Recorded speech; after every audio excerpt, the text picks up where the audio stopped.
सर्वांना हरिओम. मनाच्या श्लोकातील 153वा श्लोक आज आपण शिकणार आहोत. हा 153वा श्लोक असा आहे.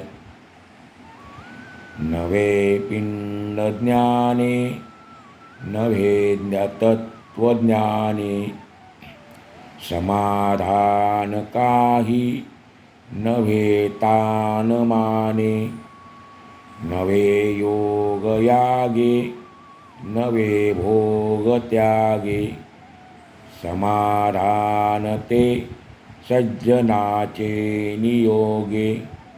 आपण श्लोक पुन्हा ऐकूया. नवे पिंड ज्ञाने नवे तत्वज्ञाने समाधान काही नवे तान माने नवे योग यागे नवे भोग त्यागे समाधान ते सज्जनाचे नियोगे. या श्लोकातील काही शब्दांचे अर्थ पाहूया आपण. पहिला चरणात शब्द आलेला आहे पिंड ज्ञान. कदाचित पिंड ज्ञानचा अर्थ माहीत असेल, शरीराचे ज्ञान. पिंड म्हणजे शरीर आणि त्यामुळे शरीराचे ज्ञान असा अर्थ आहे पिंड ज्ञानचा. तत्वज्ञान आपण बऱ्याच शब्द ऐकतो, त्याचा अर्थ आहे तात्विक ज्ञान. तत्वज्ञान म्हणजे तात्विक ज्ञान. तान माने दुसऱ्या चरणात शब्द आलेला आहे. तान माने म्हणजे गायनाने. गायनाने दुसरा अर्थ आहे संगीताने. तिसरा चरणात शब्द आहे यागे. यागे म्हणजे यज्ञाने. यज्ञाने. भोग आपण शब्द आपण ऐकतो नेहमी, त्याचा अर्थ आहे आनंदाचा उपभोग. आनंदाचा उपभोग. चौथ्या चरणात शब्द आहे, शेवटचे दोन शब्द आपण एकत्र यायचे, सज्जनाचे नियोगी म्हणजे संतांच्या महापुरुषांच्या सहवासात. समर्थ सांगतात आत्मसमाधान शरीराच्या ज्ञानाने तात्विक ज्ञानाने गायन संगीत इत्यादी कलांनी तसेच अष्टांग योगाने यज्ञयाग केल्याने सुखोपभोगाने किंवा त्यांचा त्याग केल्याने म्हणजे बाह्य त्यागाने मिळणार नाही. ते आत्मसमाधान फक्त आणि फक्त सज्जनांच्या सत्पुरुषांच्या सहवासातच लाभते. आपण पुन्हा ऐकूया श्लोकाचा अर्थ काय. स्वामीजी सांगतात आत्मसमाधान शरीराच्या ज्ञानाने तात्विक ज्ञानाने गायन संगीत इत्यादी कलांनी तसेच अष्टांग योगाने यज्ञयाग केल्याने सुखोपभोगाने किंवा सुखांचा त्याग केल्याने म्हणजे बाह्य त्यागाने मिळणार नाही. ते आत्मसमाधान फक्त आणि फक्त सज्जनांच्या संत महापुरुषांच्या सहवासातच लाभते. असा श्लोकाचा आपल्या थोडक्यात सोपा अर्थ सांगता येईल. मनुष्य हा जन्मभर सुखाच्या मागे ते कुठे आहे याचा शोध घेत सुसाट धावत असतो. आनंद मिळवण्यासाठी नाना प्रकारच्या खटपटी लटपटी करीत असतो. समाधान मिळवण्यासाठी तर तो जीवापलीकडे प्रयत्न करीत असतो, अगदी शेवटच्या श्वासापर्यंत. हे सर्व मिळवण्यासाठी तो सर्व प्रकारची साधने सर्व प्रकारचे उपाय जे जे त्याला शक्य आहेत ते सर्व करून पाहतो. पण ते मिळत नसल्याकारणाने शेवटी तो निराश होतो. असे असले तरीही त्याची याबाबतची वासना कमी होतच नाही. त्याची हाव वाढतच जाते. खरं तर मनुष्याला आंतरिक समाधान, शाश्वत समाधान हवे आहे, कायमचे समाधान हवे आहे. परंतु ते कोणत्या जागी आहे हे त्याला न कळल्यामुळे तो दृश्य जग त्यापासून मिळणाऱ्या नश्वर समाधानात गुंतलेला आहे. हे सर्व वर्णन आपल्या काय सर्वसामान्य लोकांचंच आहे. आपल्यालाही खरं समाधान पाहिजे आहे, ज्याला आत्मसमाधान म्हणतात, शाश्वत, कायम राहणारं.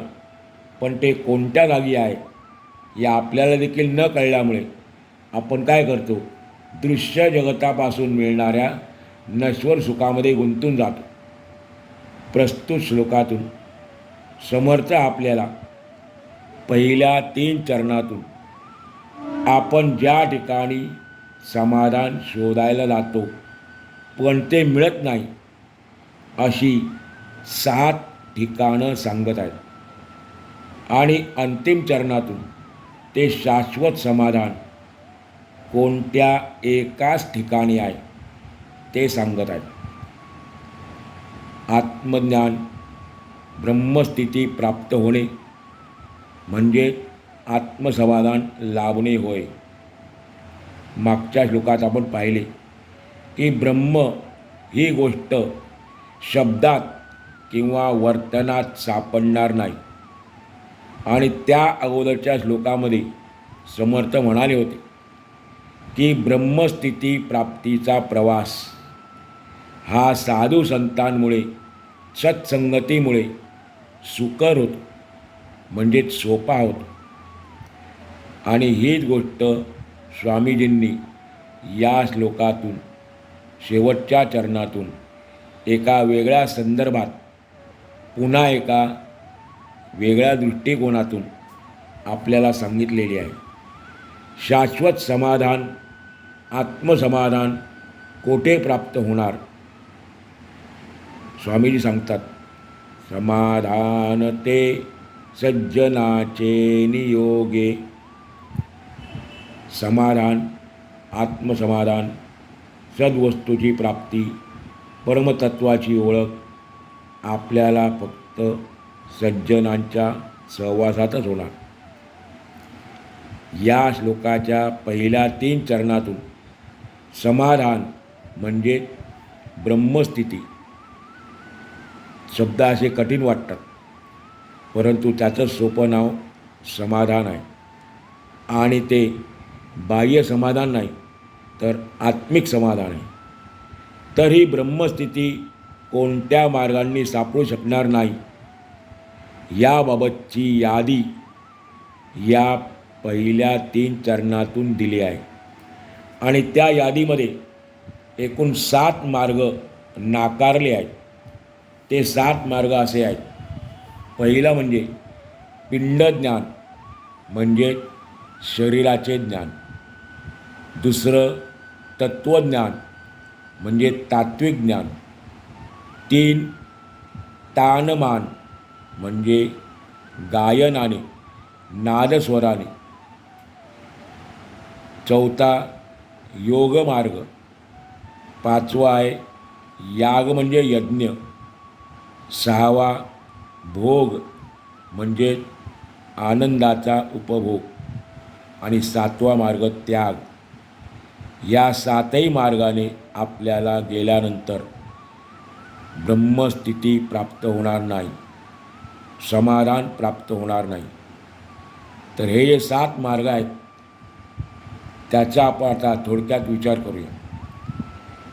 आज आपण जर बारकाईने विचार केला तर आज आपला इतक्या वर्षाच्या संसारात आजपर्यंत जगलेल्या आयुष्यात प्रापंचिक संपन्नता आपण अनुभवतो आहोत. असा अनुभव येईल. आपल्याजवळ सुख मिळवण्याची अनेक साधने आहेत सुद्धा. आपल्या कल्पनेपेक्षा जास्त सुख आपल्याला रोज मिळत आहे. उत्तम प्रकारचे राहणीमान आहे.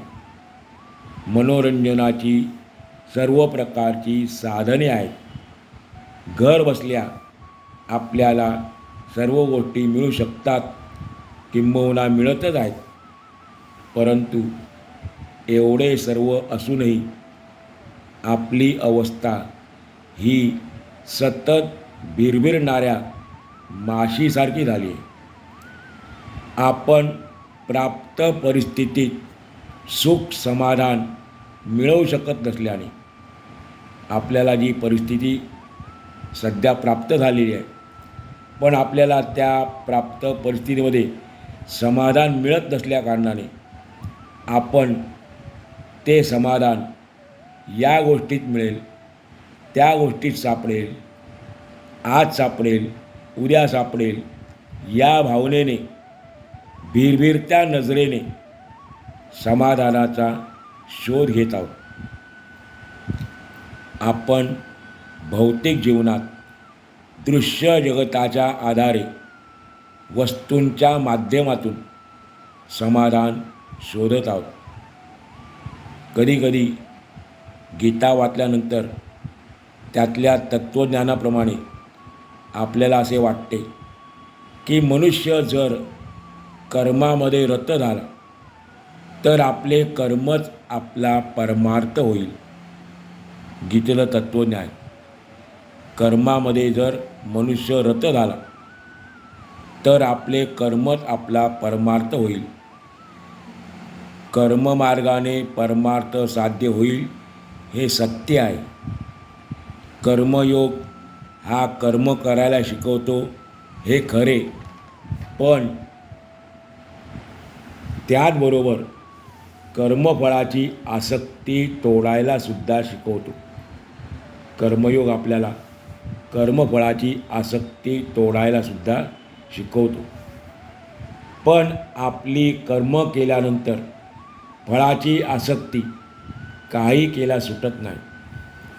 आपण कर्म करतो, कर्म करायच्या अगोदरपासून आपली फळाची आसक्ती लागलेली असते. मला कर्माचं फळ काय मिळेल हे कर्म करायच्या अगोदरपासून विचार करतो.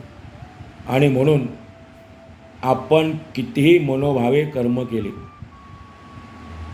आणि जर फळाची आसक्ती ठेवून केले तर त्यामुळे कधीच समाधान प्राप्त होत नाही आणि होणारही नाही. थोडा विचार केला तर असे लक्षात येईल की आपण या जगातील कोणत्याही वस्तूपासून समाधान मिळवण्याचा प्रयत्न केला तरी ते मिळत नाही. एकादशीने शिवरात्रीकडे जावे तसे आपण स्वतः असमाधानी असंतुष्ट माणसे दुसऱ्या असमाधानी असंतुष्ट माणसाकडून समाधानाची अपेक्षा करीत आहोत. म्हणून ती म्हण सांगितली, एकादशीने शिवरात्रीकडे जावे, दोघींचा उपवास कोण कोणाला जेव घालणार, कोण कोणाला खायला देणार. म्हणून या जगात पिंडाच्या म्हणजे शरीराच्या आधारे समाधान प्राप्तीसाठी मिळवलेले कोणतेही ज्ञान, केलेले कोणतेही प्रयत्न आपल्याला समाधान देऊ शकत नाही. त्याचप्रमाणे तत्त्वज्ञान म्हणजे तात्विक ज्ञान, अर्थात तात्विक ज्ञान तत्त्वज्ञान म्हणजे काय, ज्या तत्त्वांनी या पिंड म्हणजे शरीर आणि ब्रह्मांड म्हणजे विश्व यांची रचना केली आहे. पिंड आणि ब्रह्मांडाची रचना ज्या तत्त्वांनी केली आहे त्या तत्त्वाचे ज्ञानसुद्धा आपल्याला समाधान देऊ शकत नाही. म्हणून समर्थ या श्लोकाच्या पहिल्या चरणातून सांगतात, नवे पिंड ज्ञाने नव्हे तत्त्वज्ञाने. तत्त्वज्ञानाचा विचार केला ना तर शास्त्रामध्ये तत्त्वसंख्या वेगवेगळी दिलेली आहे. गीतेच्या 13व्या अध्यायामध्ये ही तत्वाची संख्या 36 सांगितली आहे. श्रीमद भागवत महापुराणातील 11व्या स्कंदातील 22व्या अध्यायामध्ये 4 ते 8 तत्वसंख्या आपल्याला दिसत आहे. स्वतः समर्थांनी दासबोधातील 17व्या दशकातील 7व्या आणि 8व्या समासातून ही संख्या 82 दिलेली आहे. ज्यांचा दासबोधाचा अभ्यास आहे त्यांना लक्षात येईल 17व्या दशकातील म्हणजे ते दासबोधाचे प्रकरण आहेत आणि त्यातला एक दशक हा भाग असतो. नाहीतर 17 दशक म्हणजे 17व्या शतकातील असा ते अर्थ नाही. ते दशक त्या दासबोधाचा एक प्रकरणातला भाग आहे. तेव्हा त्या दासबोधातील 17व्या दशकातील 7व्या आणि 8व्या समासातून ही तत्वसंख्या समर्थांनी 82 सांगितलेली आहे. ते बघूया आपण थोडक्यात. आपल्याला खोल विचार आत्ता नाही करायचे. तर ती 82 तत्वसंख्या कोणती आहेत? ते 82 4 मात्रा, 4 गुण, 4 अवस्था, 4 अभिमान, 4 स्थाने, 4 भोग, 4 गुण आणि 4 शक्ती, 4 देह, 4 अवस्था अशी सगळी मिळून 32 तत्वे होतात. त्यानंतर आपल्या स्थूल देहाची 25 तत्वे आणि सूक्ष्म देहाची 25 तत्वे हे दोन्ही मिळून 50 तत्वे होतात. आणि अशा प्रकारे 32 आणि 50 मिळून 82 तत्वे समर्थांनी सांगितलेली आहे. तत्त्वज्ञानाचा विचार करताना त्या तत्वांची संख्या 82 सांगितलेली आहे. भविष्यात कधीतरी आवश्यकता वाटली आणि वेळ मिळाला तर आपण या 82 तत्वाचा अभ्यास करूच. पण स्वामीजींचं सांगणे आहे, नव्हे तत्त्वज्ञाने समाधान काही. आपण जरी या तत्वांचा अभ्यास केला तरी आपल्याला त्यामुळे समाधान प्राप्ती होणार नाही. मनुष्याने आपले पोट भरण्याच्या पलीकडे जाऊन संगीताचा, कोणत्या ना कोणत्या तरी कलेचा आधार घेतला पाहिजे. साहित्यामध्ये आवड निर्माण केली पाहिजे. कारण यांचा अभ्यास केल्याने मनुष्याला आपल्या देहाचा विसर पडतो. जीवन जगण्यासाठी या गोष्टी अत्यंत उपयुक्त आहेत. संगीताच्या आधारे भगवंताची केलेली आराधना आपल्याला भगवंताच्या निकट घेऊन जाते. पण केवळ संगीतातले बारकावे समजून घेतल्याने, शास्त्रीय गायनाचा अभ्यास केल्याने, तानमाना समजून घेतल्याने आजपर्यंत कोणालाही समाधान प्राप्त झाले नाही, हे तितकेच सत्य आहे. संगीत हे आपल्याला भगवंतात घेऊन जाते, पण त्याची प्राप्ती म्हणजे समाधान करून देऊ शकत नाही. मग अशावेळी मनुष्य समाधानासाठी आणखी काही मार्ग शोधतो. योगाच्या आधारे समाधान शोधण्याचा प्रयत्न करू लागतो. अष्टांग योगाने मनुष्याला समाधीचा अनुभव येतो, पण योगामध्ये सुद्धा पूर्ण समाधान देण्याची क्षमताच नाही आहे. सर्वसामान्य लोकांचा विषयच नाही आहे. अष्टांग योग एक काळ होता, त्यावेळेला शक्य होतं. काळानुसार परिस्थिती बदलते आणि आजच्या काळामध्ये, आजच्या परिस्थितीमध्ये अष्टांग योगाने आपल्याला समान प्राप्त होईल, भगवंताची प्राप्ती करता येईल हे सांगता येत नाही. काही जण यज्ञाच्या अनुषंगाने समाधान शोधतात, पण आजच्या काळात यज्ञ करणाऱ्या पुरोहितांपासून, यजमानापासून ते यज्ञाच्या साहित्याची शुद्धतेची कोणालाही खात्री देता येत नाही. यज्ञ करण्याचं काम तेवढं सहज नाही, सोपं नाही. शुद्धी लागते. अंतःकरणाच्या शुद्धीपासून बाह्य शुद्धी देखील लागते. परंतु आजच्या काळामध्ये आपल्याला कोणत्याही प्रकारच्या शुद्धतेची खात्री देता येत नाही. मग अशा वेळेला माणसाला कुठेच समाधान मिळत नसल्याने त्याला वैराग्य येते, विरक्ती होते. जाऊ दे, कशातच समाधान नाही, म्हणून तो शेवटी भोगांचाही त्याग करतो. त्यागाने तरी समाधान मिळेल असे त्याला वाटत असते. पण नुसता त्याग किंवा नुसते तत्त्वज्ञान पुरेसे नाही. त्यागामध्ये त्यागाची कृती होते खरी, पण त्यामागे तत्त्वाची जाणीव असतेच असे नाही. पुष्कळ वेळेला त्याग हा दडपणाने, रूढी परंपरेने, हलाशेने सुद्धा होत असतो. म्हणून त्याग केल्याने मनुष्य समाधान होईलच, मनुष्याला समाधान मिळेलच असे सांगता येत नाही.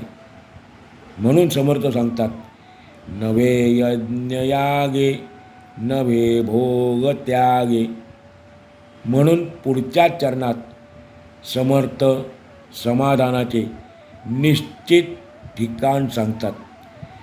समाधान ते सज्जनाचे नियोगे. कुठे आहे समाधान? संतांच्या चरणाजवळच खरे समाधान आहे. आत्मसमाधान आहे, शाश्वत समाधान आहे. कारण संत हे बोलते चालते सगुण साकार समाधानच असतात.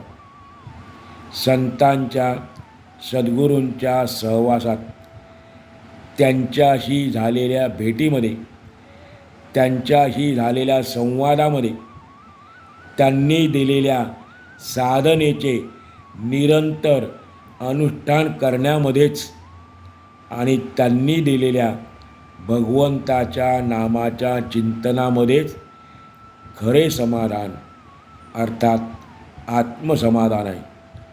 संत महात्मे हे स्वतःच समाधान असल्याने तेच आपल्याला खरे समाधान देऊ शकतात. असे ते संत आहेत. आत्मिक शाश्वत समाधान आपल्याला देण्यासाठीच तर या भूतलावर ते अवतार घेत असतात. म्हणून मनुष्याने सदैव सत्संगतीत महापुरुषांच्या सहवासात राहिले पाहिजे. मग आपल्याला शाश्वत समाधान मिळेल.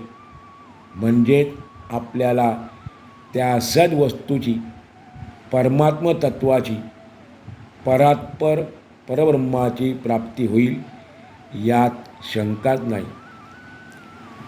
समर्थांचा एक दुसरा ग्रंथ आहे, स्फुट ओव्या. त्यामध्ये त्यांनी या श्लोकाच्या आधारे आपण आत्ता जो विषय ऐकला त्याला पुष्टी दिलेली आहे. त्यातल्या काही ओव्या आपण आता ऐकूया. समर्थ सांगतात, समाधान घडे साधूचे संगती, गीता भागवती हेची आहे. काय म्हणतात?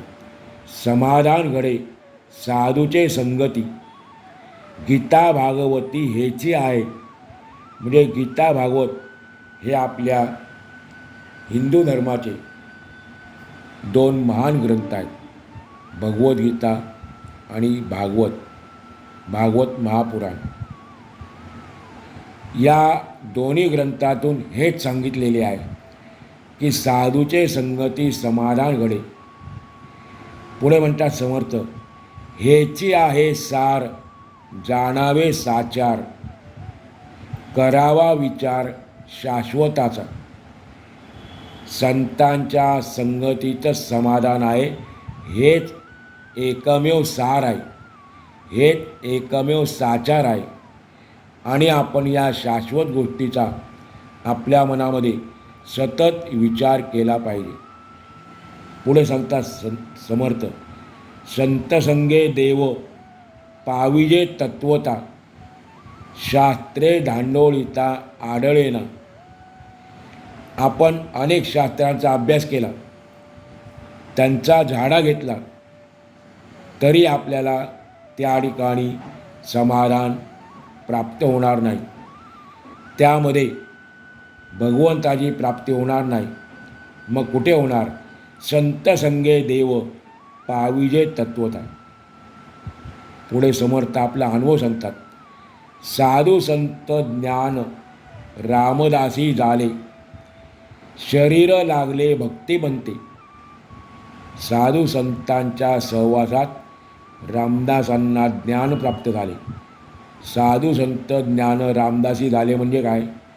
तर साधूंच्या संगतीमध्ये रामदास स्वामींना ज्ञान प्राप्त झाले आणि ते भक्तिपंथाला लागले.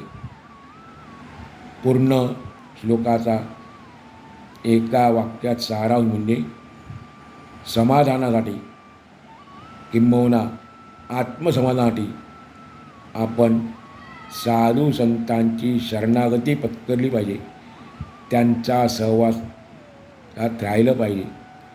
हेच आजच्या श्लोकाचं सार आहे. आज आपण या ठिकाणी आजचा पूर्ण